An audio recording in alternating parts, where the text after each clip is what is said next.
I would like to thank the organizer for their invitation, and I will present some reflection and data at the border of the topic of this workshop, because they will deal rather with the consequence of unintended effect than with the molecular mechanism of an intended effect. And when we prepare this session, we thought that it might be useful to recall some principles of the risk management for GMO, but actually this has been extensively presented yesterday, and I will not repeat what has been said, and I will skip very rapidly on the first slide. Just to repeat what has been said, that the assessment of GMO is a comparative assessment which is based on the so-called substantial equivalence, which is a concept well recognized worldwide. Why is it a comparative? It's just because it is nearly impossible to conduct a classical toxicological evaluation of a food as it is done for a chemical or for a contaminant. Then this is an indirect way to try to have an evaluation of the toxicity. Then what is the first question, the first step of this comparative assessment? It is to look for possible significant difference between the GM plant and its non-GM comparator, difference that could be due to either intended or unintended effect, and of course that take into account the natural variability that may occur in the composition. And this look for difference is based on thorough analysis of the agronomic and phenotypic characteristic of the GM versus the non-GM plant, and on the compositional analysis. And this compositional analysis includes a lot of endpoints, very numerous endpoints, and I must say, based on what has been discussed this morning, that most of them are selected irrespective of any anticipated risk. It is not an hypothesis-driven choice of the endpoint. It's just a numerous endpoint to look for whether or not there are differences between the GM and the non-GM. If there are significant differences, then the second step is to assess whether or not these differences are biologically relevant. That is to say, whether or not they may result in effect, biological effect. And the third step is, should any of the effect be of concern, then to propose possible further specific evaluation to try to address the concerns. Then, to summarize, a genetic modification may or may not result in unintended difference in the agronomic phenotypic or in the compositional characteristic of the GM plant. If unintended changes are observed, this absolutely does not mean that there would be unintended adverse effects. And if possible unintended adverse effects seems to occur, then they need to be further assessed on a case-by-case basis, depending on the outcomes of the comparative analysis, that is to say, for example, the nature, the frequency, and the magnitude of difference. This is the situation. With regard to allergenicity, the principle is exactly the same. It's also a comparative assessment. What is a little bit more difficult with allergenicity is the specificity of this disease. I copied and pasted this sentence, which is in all the guidance document, and which means that allergenicity is not depending only on the allergen, but an allergic reaction needs to occur the participation of several partners. Several partners, at least two of them, the allergen, the molecule, and the atopic individual, need to get into contact, to interact, and if they fit, it will not result a love affair, but unfortunately an allergic reaction. And this allergic reaction may be influenced or facilitated because of intrinsic characteristic of the protein or of the allergenic food, of intrinsic, I would say, genetic characteristic of the atopic individual. But as it often occurs, there is also a third party that might interfere between the interaction between the two partners, and the importance of this first third party, which is environmental condition, and particularly exposure, that is to say extrinsic factor. The importance of this third party appears to be more and more important. That is to say that it's not that easy and that straightforward to predict the allergenicity of a compound, of a novel food, or a GM food, because a lot of factors interfere and interact to modulate the allergic response and the so-called allergenicity of the product. With regard to the assessment of allergenicity of GM food, it is well recognized that there are two specific issues, which so far are independently and separately assessed. One is associated with the source of the transgene, and I would say it rather pertains to intended effect. The question that is posed is then, is a newly expressed protein which is deliberately introduced and expressed in the GMO, is it likely to be allergenic? Most important for us is the second issue. It relates to the recipient, to the host of the genetic modification, and the question is there any evidence or possibility of an increased allergenicity of the whole GM crop, for example, by alteration of the expression of the pattern of expression of endogenous natural allergenic protein, or eventually, but this is very unlikely, occurrence of novel allergens.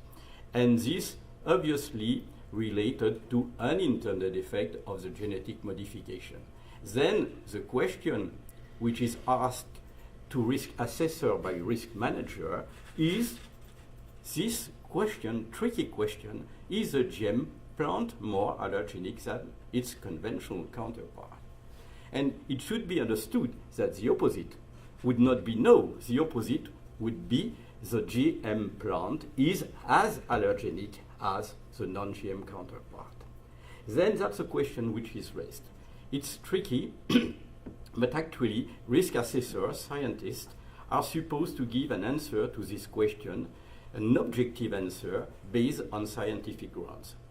Also a note here is to recall that it is not only food allergy which is concerned, but any form of allergy, and particularly when the application of a GM plant is not only for food import and processing, but also for cultivation, there is a need to assess the respiratory allergy risk due to the pollen of the GM plant as compared to the pollen of the non-GM counterpart.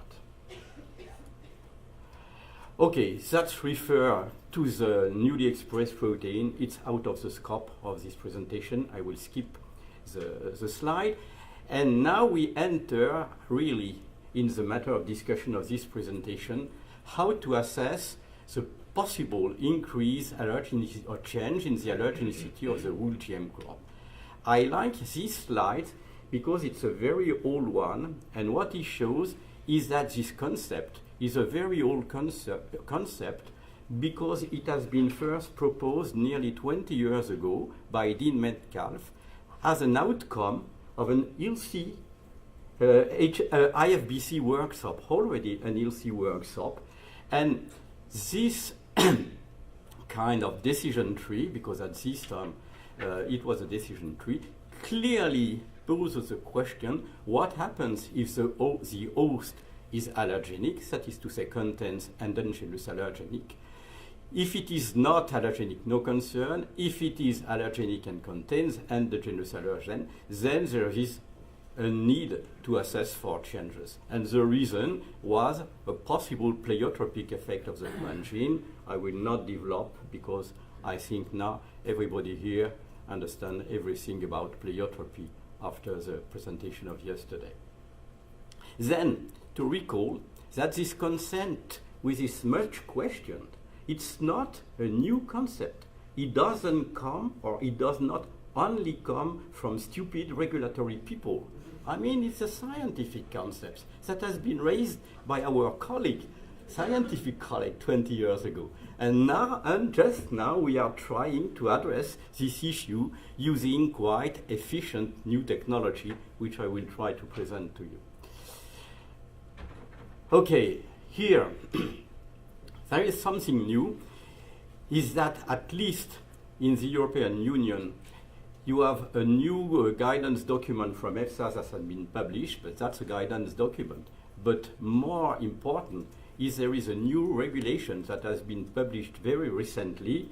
This is a text from the regulation, you can read it, but the conclusion is that this assessment is now a mandatory part of the risk assessment and not only a risk management issue. And this should be, and the text says, shall be performed on a case-by-case basis.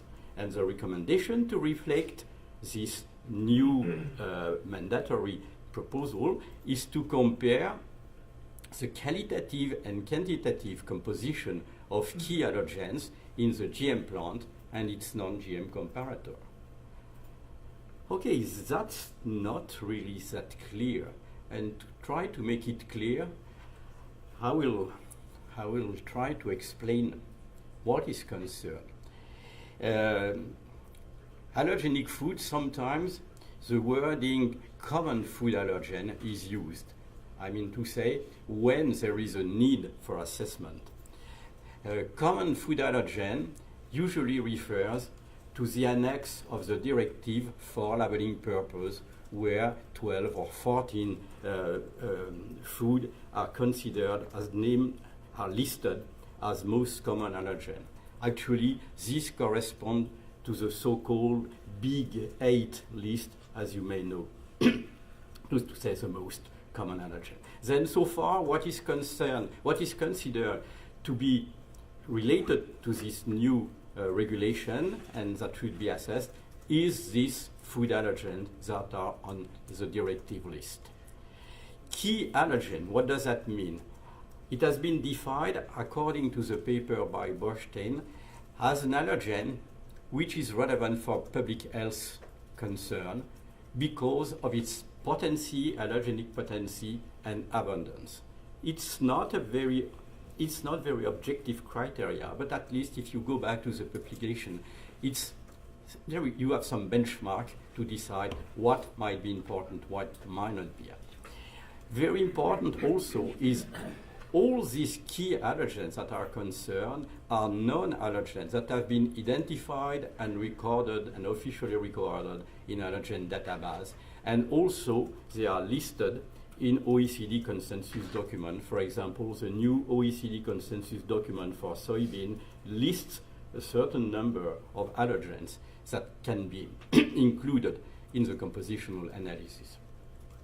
Another point is it has been clearly demonstrated this morning is that the concentration of endogenous naturally occurring allergens in allergenic food is highly variable depending both on cultivar and also an environmental condition, and depends on cultivation, harvest, storage, and even processing.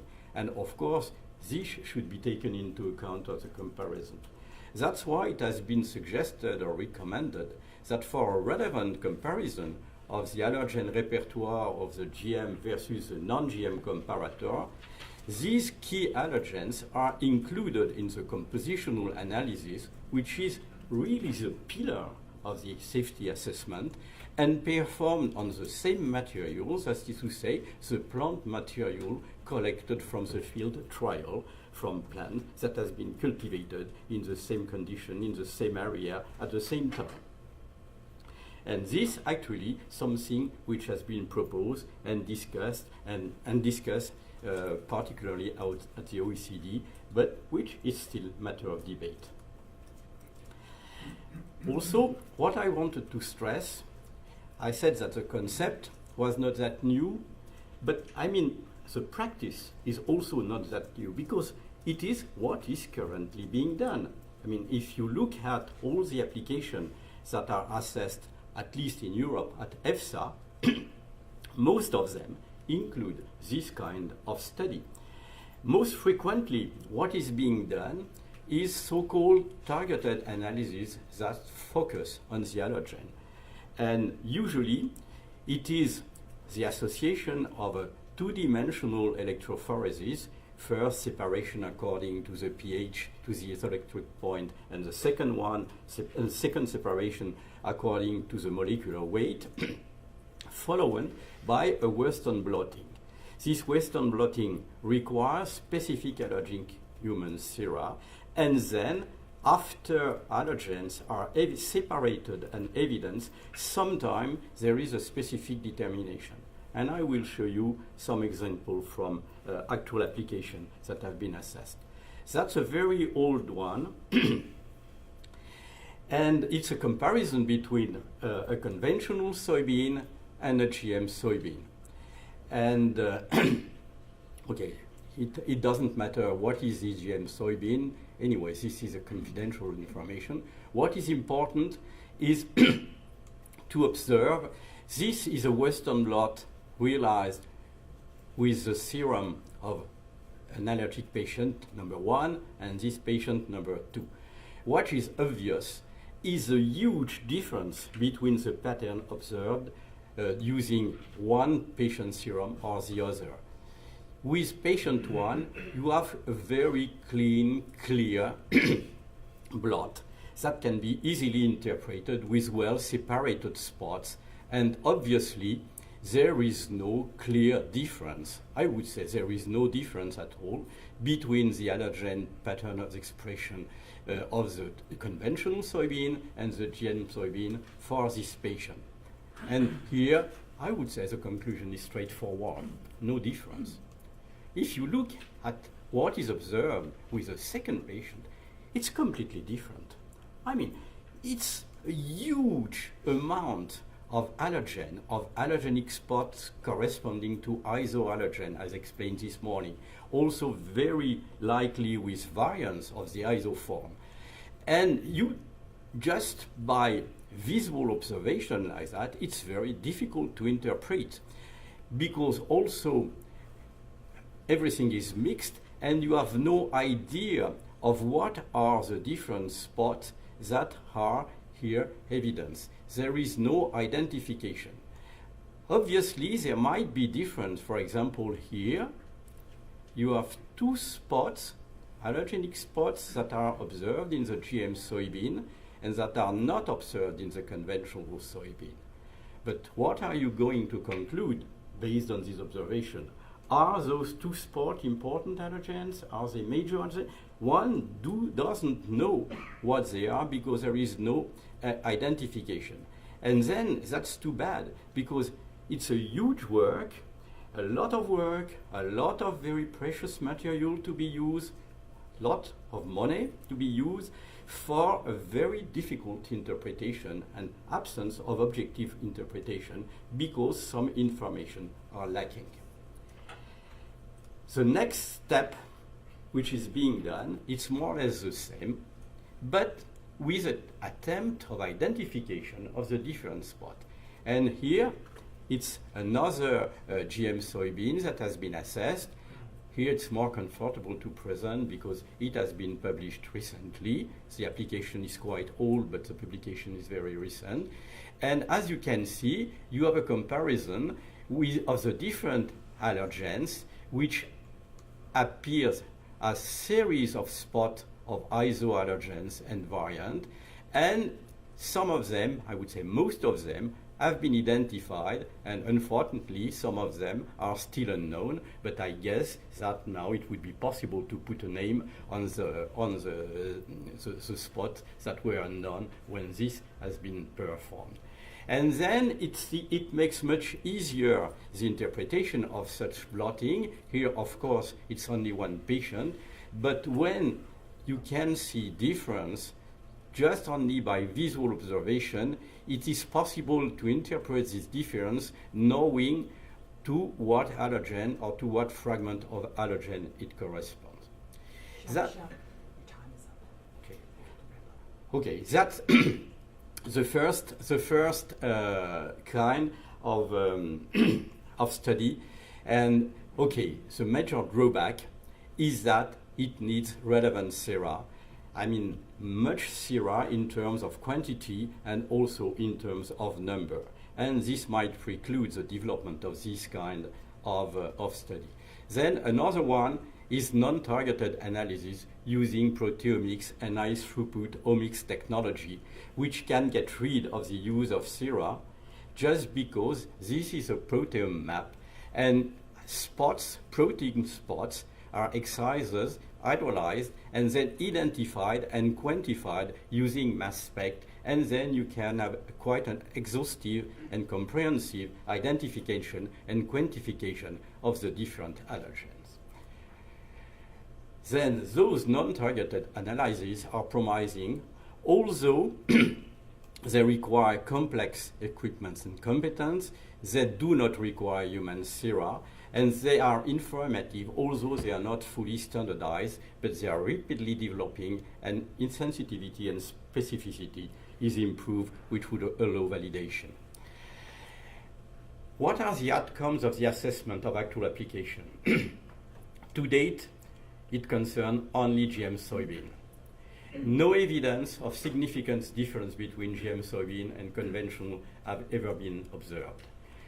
In general, differences are much bigger between reference lines than between GM and non-GM comparator. And the main conclusion, as so far, there were no indication of significant intended change, no indication of possible adverse effect, no safety concern with regard to allergenicity. Of course, that's not a general and absolutely rule, and this should be checked and confirmed for each case. It's not because we have not seen anything so far that we will not see anything in the future. I will speed up. Then, important question, what would happen if such changes were observed?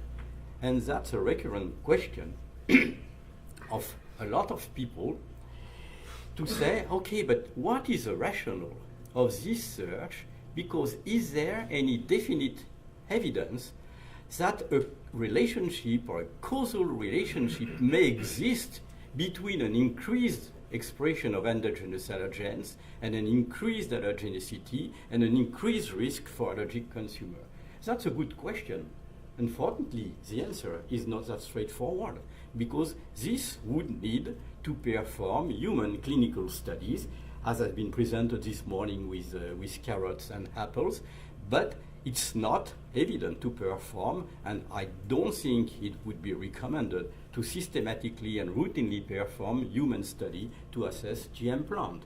Then we have no definite evidence to clearly answer this question. And in case differences are observed, then it's based on the nature of the concerned allergens, the magnitude of the difference, the fact whether those differences are scarce or systematically observed in every season or locations of the field trial, that they might trigger additional information and investigation to further characterize the allergenicity. Then back to this very important question. If it is impossible to answer this question as it is, we may have indirect way to answer, and it can be transposed: is there any relationship between exposure and increased allergenicity or increased risk for atopic patient? And I would like to present you some very recent data that has been obtained in France on a survey of nearly 6,000 patients, and with a collaboration of nearly 70 physicians and allergologists through the so-called allergovigilance network. This does not concern GM crops. That was supposed to serve as a reference baseline of prevalence of sensitization to maize and to rapeseed before GM maize and rapeseed would be introduced in France. They have never been authorized, and now it's still a study per se. And what has been done? I mean, the patients were divided in 4 groups with, clinical manifestation which have been proven not be related with atopy or with latent atopy or with atopic disease, well-confirmed atopic disease. And also there was a distribution depending on whether those patients were living in area where the crop was cultivated with low density, medium density, and high density. These are the results for oilseed rape and for adults. Similar result we observe for children. I have no time now to detail, but it's exactly the same. First, people with no atopy, in any case, they are not sensitized, which confirm once more that allergy is not an issue for the general population, but it is an issue only for predisposed patients and consumers. What is interesting is the most severe the atopic is, the most important the sensitization here. Here, as you can see, sensitization to pollen, rapeseed pollen, with latent atopy 0, atopic disease 6.5, here the same, and here the same. Then it increases with the severity of the disease, and it increases with the density of cultivation of the plant. And then, as you can see, you can get a percent sensitization of 21% of the adult if you consider those patients with a confirmed atopic disease living in an area with high density cultivation of canola. Okay? That's quite clear because we knew that rapeseed was an allergen. Which is more amazing is that similar result we observed with maize. And as you can see, I mean, you could observe in adults with confirmed atopic disease living in high density area a percent of sensitization of 30%. And as for canola, I missed to say that before, you observe the sensitization with prick test to maize pollen, but also with extract from maize seeds, which means that possible cross-reactivity may occur between pollen and seed. And this actually are the conclusion of this study. You have the complete reference here, that frequent sensitization are observed in atopic patients living in regions that contain a high density of rapeseed and maize field, which is quite new. The incidence of sensitization is positively correlated to the level of exposure. The prevalence is higher when the atopic disease is confirmed as compared with asymptomatic, and cross-reactivity between pollen and seed allergen could potentially elicit cross-reacting food allergy. Then this is to show you that there is a clear relationship between exposure and the propensity to be sensitized. Whether people who are atopic or allergic are more sensitized is the cause of the consequence is still not clear, but at least there is a relationship. Okay, I have no time now. It needs too many discussion. Then just a summary and recommendation for this presentation. Then, when the host of the genetic modification is a common food allergen, and once again, commons does not make a really very objective sense, a qualitative and quantitative comparison of the allergen repertoire should be performed. This comparison, of course, should take into account the impact of the cultivar and of the environmental condition of cultivation, production, transformation, and so on. Of course, it should also take care of the natural range of variability. That's why it was recommended that this is part of the compositional analysis and that the analysis of key endogenous allergens are made on the same plant material as the one collected from field trial for the classical comparative analysis, which have to follow very strict regulation and very strict procedure. And this would allow a relevant comparison, at least for the observation of unintended change, and then that would the first solid basis to go further on the assessment and to assess whether there is a resulting unintended side effect. Okay, I'm sorry to be a little bit too long, and I thank you for your attention.